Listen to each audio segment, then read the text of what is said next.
जय हिंद। आज हम लोग समझेंगे अनुपात और समानुपात, एकदम बेसिक समझने वाले हैं। और इस बस सबसे पहले तो हम लोग समझेंगे अनुपात समानुपात में कुछ बेसिक समझेंगे और साथ में कुछ प्रैक्टिस क्वेश्चन को भी हम लोग सॉल्व करेंगे।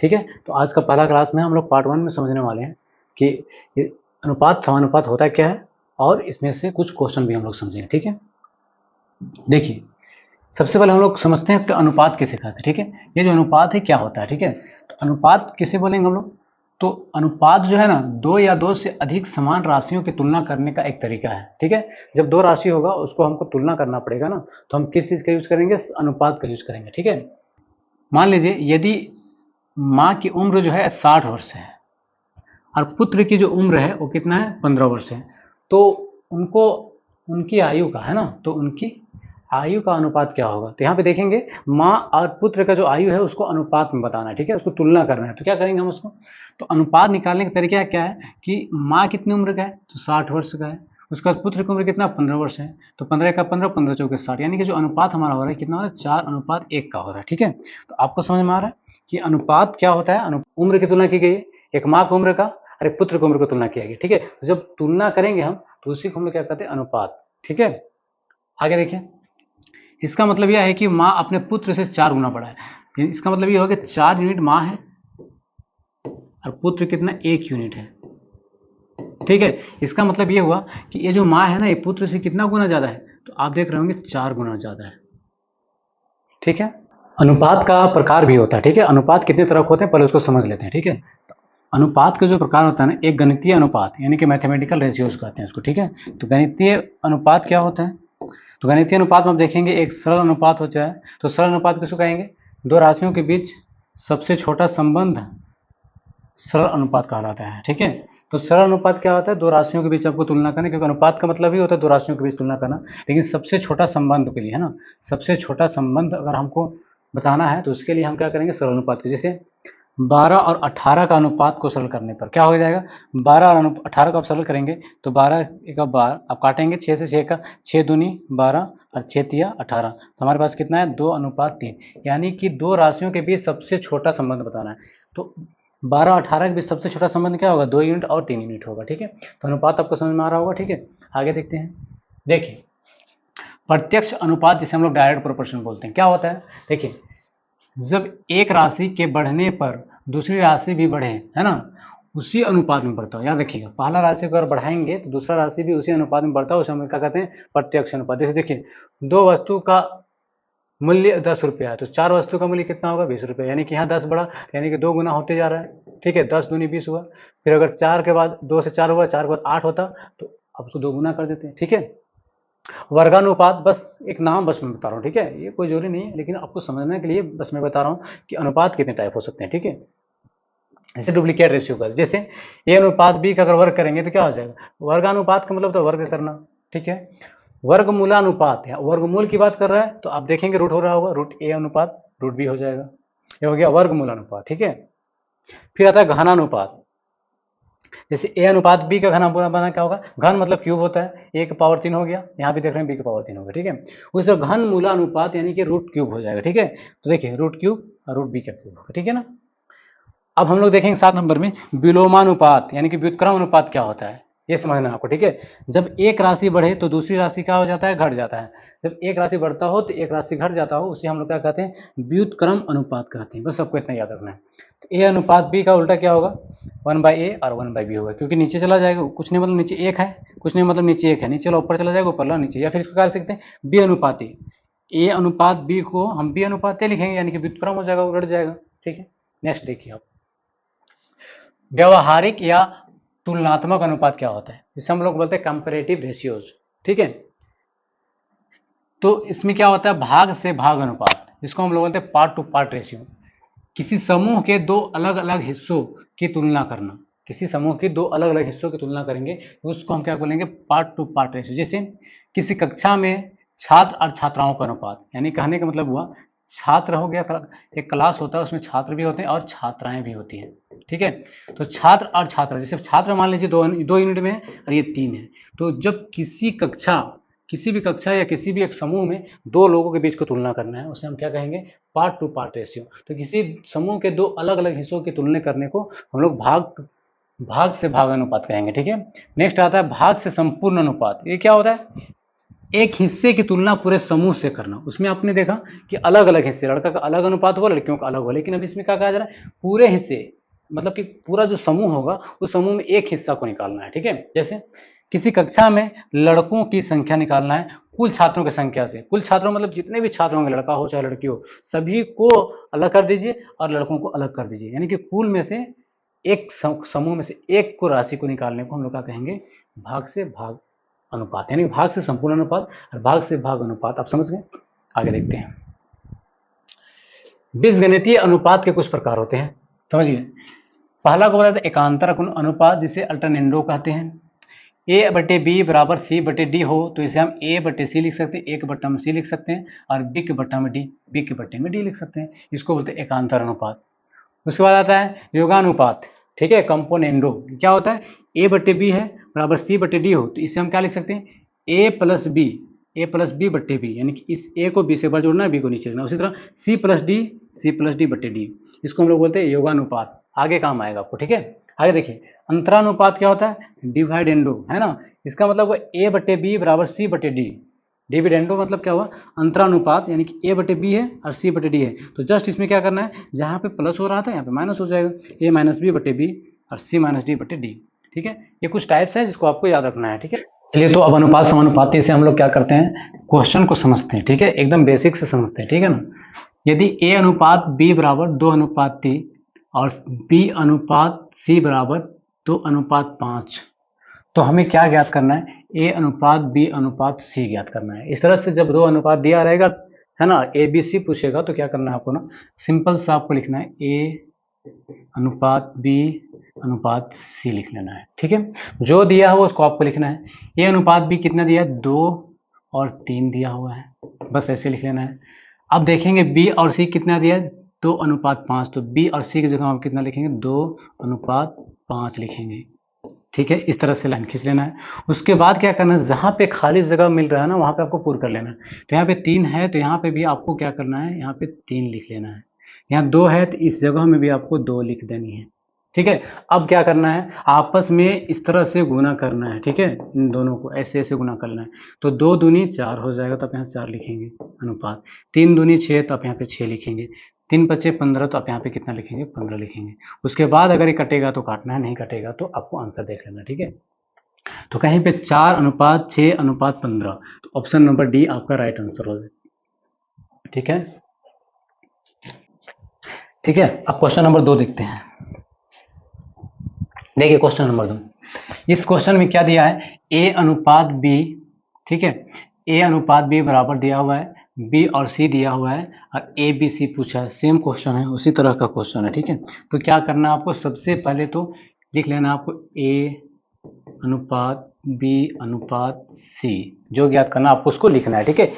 ए और बी की जगह हम कितना दिया है? 2:5, तो आपको यहाँ लिखना है 2:5, ठीक है। बी और सी की जगह हम कितना दिया? 2:7, तो आपको बी और सी की जगह हम यहाँ तो लिख नहीं सकते, उसके नीचे लिखना है 2:7 लिख लेना है। इस तरह से आपको लाइन खींचना है। अब जो खाली जगह उसमें आपको लिख देना वही जो बगल में है, यहाँ 2 को लिख देंगे, इस 5 को आपको यहाँ पे लिख लेना है, ठीक है। अब इस तरह से गुना करना है ऊपर नीचे। 2 दूनी 4 तो आप यहाँ पे 4 लिखेंगे, फिर अनुपात देंगे। 5 दूनी 10 तो आपको यहाँ 10 लिखना है, फिर अनुपात देंगे। 7 बचे कितना होता है? 35, तो आपको यहाँ पे 35 लिख लेना है। अब आपको देखना है कोई ऑप्शन में इस तरह से है तो आंसर वही होगा। तो 4:10:35, ये ऑप्शन नंबर बी हो जाएगा, ठीक है। अब नेक्स्ट क्वेश्चन को देखते हैं। क्वेश्चन नंबर आप देखिए 3 को, इसमें भी आप देख रहे होंगे ए अनुपात बी, ठीक है, ए अनुपात बी दिया हुआ है 2:1, बी सी दिया हुआ है और सी डी दिया है। यहाँ पे क्या करना है? यहाँ पे 3 चीज़ दिया हुआ है, ठीक है। तो आपको तीनों को लिख लेना है, ए अनुपात बी अनुपात सी अनुपात डी, जैसा दिया हुआ है वैसा आपको लिख लेना है। ए बी दिया हुआ 2:1, तो आप ए बी की जगह में क्या लिखेंगे? 2:1 लिखेंगे। बी सी की जगह में 3 दिया तो बी और सी के नीचे लिखेंगे 3:1, ठीक है। सी डी कितना दिया? तो 4:1, तो सी डी की जगह हम आप क्या लिखेंगे? 4:1। इस तरह से लाइन खींच लेना आपको, ठीक है। अब क्या करना है? खाली जगह जो है उसको भर देना है। इस एक को यहाँ लिखेंगे, फिर इस एक को यहाँ लिख लेंगे। यहाँ पे 1 है तो इसके जगह में हम यहाँ पे 1 लिखेंगे। उसी तरह ये 4 यहाँ पे आ जाएगा, फिर ये 4 यहाँ आ जाएगा, ये 3 यहाँ पे आ जाएगा, जस्ट उसके साइड में ले जाना है। जो बायां तरफ जाएगा तो बायां तरफ को भरना है, और खाली अगर दाहिना तरफ हो तो दाहिना तरफ को भर देना है, ठीक है। अब क्या करना है, गुना करना है। 3 दूनी 6, 6 चौके 24, तो आपको यहाँ क्या लिखना है, 24 लिखना है। फिर अनुपात देंगे, 1 दिया 3 और 3 चौके 12, फिर अनुपात लिखेंगे, 1 1 1, 4 से गुना करें तो 4 होगा, और 1 हो जाएगा, ठीक है। अगर कोई काटने के लिए संख्या चारों को काट देता तो काटेंगे, नहीं तो यही आंसर हो जाएगा, यानी कि 24 अनुपात 12 अनुपात 4 अनुपात 1, 24 अनुपात 12, 24 अनुपात 12 अनुपात 4 अनुपात 1, ये ऑप्शन नंबर ए जो होगा वो आपका सही होगा, ठीक है। अब नेक्स्ट क्वेश्चन देखते हैं। क्वेश्चन नंबर 4 देखिए, ए अनुपात बी अनुपात सी अनुपात डी, ये आपको निकालना है, ठीक है। तो ए बी हमारा कितना दिया है, तो 2 अनुपात 3 दिया हुआ है, ठीक है। और बी सी कितना दिया है, 3 अनुपात 4, और सी डी कितना है, तो 5 अनुपात 2 है, 5 अनुपात 2। लाइन खींच के आपको खाली जगह को भरना है। तो सबसे पहले आप यहाँ देख रहे होंगे कि 3 के बगल में 3 लिखना है, फिर यहाँ भी आपको 3 लिख लेना है। यहाँ 4 है तो आपको यहाँ 4 लिखना है, यहाँ आपको 5 लिखना है, फिर यहाँ आपको 5 लिखना है, इस 3 को यहाँ पे लिख देना। अब गुना करना आपको, तो 3 दूनी 6, 6 पत्ते 30 हो जाएगा, ठीक है। 3 तिया 9, 9 पचे 45 हो जाएगा, 3 चौके 12, 12 पचे 60, 3 चौके 12, 12 दूनी 24, ठीक है। अब इसको क्या करना है, कट कर लेना है। 3 दहाएं 30, 15 तिया 45, फिर आपको काटना है कितना से, 3 से ही काटे ना, तो 3 दूनी 6, 20 तिया 60, 3 8 24। आपको ऑप्शन में देखना है कहीं पे है, तो आप देखेंगे कहीं पे भी ऑप्शन में इस तरह से तो नहीं है, लेकिन 10 15 20, 10 15 20, यहाँ पे ऑप्शन में 8 होना चाहिए था, ठीक है। तब ऑप्शन नंबर बी होता है राइट आंसर, ठीक है। नेक्स्ट क्वेश्चन देखिए, इस क्वेश्चन को समझते हैं। यहाँ पे आप देख रहे होंगे क्या लिखा हुआ है, यहीं पे मैं बना रहा हूँ, 5 15 2 अनुपात क्वेश्चन मार्क, ठीक है। तो यहाँ पे जो क्वेश्चन मार्क है इसके जगह पे क्या होगा आपसे पूछा गया, ठीक है। तो आपको पता होना चाहिए, ठीक है, यहाँ पे समानुपाती होनी चाहिए। यह कहने का मतलब ये हुआ कि ये 5/15 हो जाएगा, ठीक है। यहाँ पे आप बराबर देंगे और क्या लिखेंगे 2, यहाँ पे कुछ नहीं, मतलब x तो होता ही है, ठीक है। अब इसको इससे गुना करना है तो क्या हो जाएगा 5x। अब 15 दूनी कितना हो जाएगा, 30 हो जाएगा, 30 बटे कितना हो जाएगा 5, 5 के पास 5 6 30, तो x बराबर जो हमारा आंसर होगा वो 6 होगा, ठीक है। ऑप्शन में कहीं ऑप्शन नंबर होगा सी, ठीक है। नेक्स्ट क्वेश्चन देखिए, इसमें भी आप देखेंगे आपका दिया हुआ 8 अनुपात 3, यहाँ पे समानुपात होगा, और 8 अनुपात क्वेश्चन मार्क, इस क्वेश्चन मार्क की जगह पे क्या होगा, तो क्या करना है आपको 8/3 लिखना है। इसका मतलब आपको बराबर होता है, ये 8 को लिखना है, नीचे x लिख लेना है, और ये x को निकालना है। जब आप इसको इससे गुना करेंगे फिर आप उसको काट लें, 8 का 8, x बराबर जो आने वाला है वो क्या आएगा, 3 आएगा, ऑप्शन नंबर बी हो जाएगा, ठीक है। अब नेक्स्ट क्वेश्चन, इसको देखिए, 8 और 4 का प्रथमानुपात क्या होगा, ठीक है। प्रथमानुपाती क्या होगा यहाँ पे लिखना है, ठीक है। क्या होगा, तो आपको समझना है कि प्रथम अनुपात, मध्य अनुपात और तृतीय अनुपात। प्रथम बोला है, इसका मतलब ये हुआ कि जब हम अनुपात की बात करते हैं, a अनुपात b, b अनुपात c, ऐसे लिखेंगे। तो प्रथम, दूसरा और तीसरा जब भी पूछेगा तो अब इसी बेसिस पे आपको चलना है, ठीक है, याद रखिएगा। तो प्रथम अनुपात बोला है, इसका मतलब a निकालना है ना, तो मेरे पास b और c दिया हुआ है, ठीक है। जब भी अगर पहला पूछेगा तो b और c दिया हुआ है, तो प्रथम अनुपात निकालने के लिए क्या करना होगा, a तो हमको निकालना ही है, b की जगह में कितना दिया है तो याद रखिए b हो जाएगा, c हो जाएगा। जब प्रथम पूछेगा तो b और c दिया हुआ रहेगा, b कितना हो जाएगा 8, फिर आप यहाँ पे देंगे, फिर 8 हो जाएगा, और c की जगह में कितना हो जाएगा 4 हो जाएगा। अब इसको सॉल्व कर लीजिए, तो a बट्टे में 8 हो जाएगा, बराबर देंगे 8/4 लिखेंगे, नीचे नीचे काट सकते हैं, 4 का 4, 4 दूनी 8, तो a बराबर कितना हो जाएगा 2 8 16, तो कहीं पे ऑप्शन में 16 है तो वही राइट आंसर होगा, ठीक है। तो आप देख रहे होंगे कहीं पे ऑप्शन में 16 नहीं है, ठीक है। तो ऑप्शन जो आंसर जो होने वाला है वो कितना होने वाला है, 16 होने वाला है, ठीक है। देखिए क्वेश्चन नंबर 8, 4 और 9 का मध्यानुपात क्या होगा, ठीक है। तो आपको प्रथम अनुपात निकालना हो, मध्यानुपात या तृतीय अनुपात या चतुर्थानुपात। अगर प्रथम, दूसरा और तीसरा 3 पूछा है तो आपको ये पैटर्न याद रखना है, a अनुपात b समानुपाती b अनुपात c। अगर प्रथम, दूसरा और तीसरा पूछेगा तो, क्योंकि पहला, दूसरा और ये तीसरा होता है, चौथा में डी आ जाता है। ठीक है, तो आपको क्या करना है ना, यहाँ पे 2 ही दिया हुआ है, 4 और 9 दिया है, यानी कि मध्य पूछा है, मतलब पहला दिया हुआ है और तीसरा दिया है, मतलब ए दिया हुआ सी दिया। ए की जगह में कितना दिया है 4, बी तो निकालना ही है। ठीक है, फिर बी को निकालना है, और सी की जगह में कितना दिया है तो 9 दिया हुआ है। ठीक है, तो आप यहाँ पे देख रहे होंगे कि 4/b तो आप लिख सकते हैं बराबर b/9 लिख सकते हैं। तो इसको गुना करेंगे तो क्या होगा, b² हो जाएगा। ठीक है, फिर 4 गुने 9 हो जाएगा, सॉरी यहाँ पे कितना हो जाएगा 9। ठीक है, तो b बराबर क्या हो जाएगा, आप देखेंगे 4 9 36, यानी कि b का जो मान आएगा वो कितना आएगा 6 आएगा। आप आंसर देख सकते हैं, ऑप्शन नंबर बी होगा। याद रखिएगा, आपको इस तरह से भी सूत्र लिखाया जाता है, b² बराबर √a/c। ठीक है, तो ये आपको रटने की जरूरत नहीं है, यही तो यहाँ पे लिखा हुआ है। देखिए b² बराबर a/c, यहाँ पर रूट में a/c हो रहा है।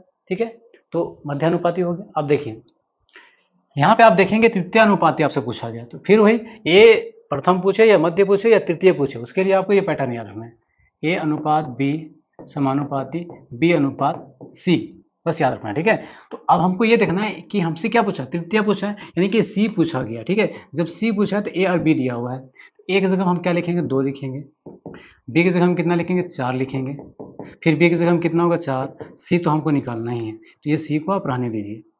अब क्या करना आपको, तो 2/4 को लिख लेना है, फिर बराबर देंगे 4/c लिखना है। ठीक है, तो 2 एका 2, 2 दूनी 4, तो हमारे पास क्या बेटा 1/4 बराबर 2/c। तो आपको निकालना है क्या, सी निकालना है, ऐसे से गुना होगा तो सी एका सी हो जाएगा, और 4 दूनी 8, अगर कहीं ऑप्शन है तो यही राइट आंसर होगा।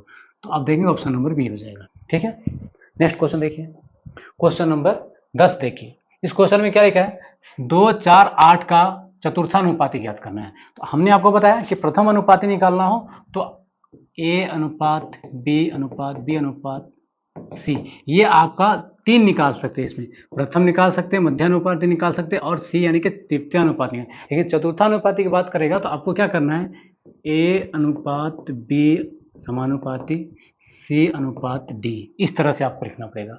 ठीक है, तो हम देखेंगे ए की जगह में कितना दिया है 1 2 3, यानी कि ए बी सी दिया हुआ है, तो यहाँ पे 2 हो जाएगा, यहाँ पे 4 हो जाएगा, यहाँ पे 8 हो जाएगा, और हमें डी तो निकालना ही है। तो आपको क्या करना है 2/4 लिखना है, बराबर लिखना है 8/d। तो अगर आप काटेंगे 2 एका 2, 2 चौके 8, तो डी बराबर हमारा कितना हो जाएगा, डी एका डी और 4 चौके 16। तो कहीं पे ऑप्शन में अगर 16 होगा तो वही आपका राइट आंसर होगा, ऑप्शन नंबर बी। ठीक है, तो आज का क्वेश्चन यहीं पे खत्म होता है। आज मैंने आपको बेसिक में कुछ बताया और साथ में आपको मैंने 10 क्वेश्चन बताया। नेक्स्ट वीडियो में मैं फिर से क्वेश्चन लेकर आने वाला हूँ। ठीक है।